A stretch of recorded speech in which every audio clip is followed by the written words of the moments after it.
ஈஸ்வரனின் நெற்றிக்கண்ணி விதித்தவர்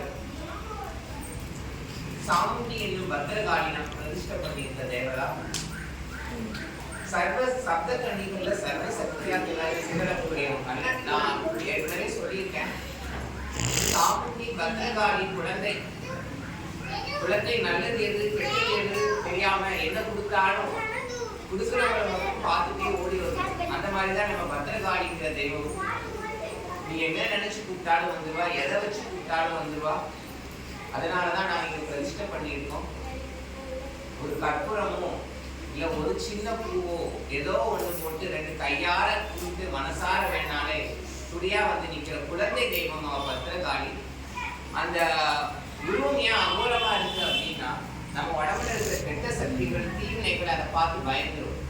உண்மையான ஆன்மா அதை பார்த்து தெய்வமா மாதாவா வழிபடுவாங்க, குழந்தையா வழிபடுவாங்க. தன்னோட உடம்புல கெட்ட சக்தியோ இல்ல கெட்ட எண்ணங்களோ இருந்து பாக்குறவங்களுக்கு தான் அவ பயங்கரமா தெரிவா, இல்லைன்னா அவ குழந்தை தான். ஓம் கிருஷ்ணவர்ணாய வித்மகே சூலஹஸ்தாய தீமஹி தன்னோ சாமுண்டி பிரசோதயாத். ஓம் கிருஷ்ணவர்ணாய வித்மகே சூலஹஸ்தாய தீமஹி தன்னோ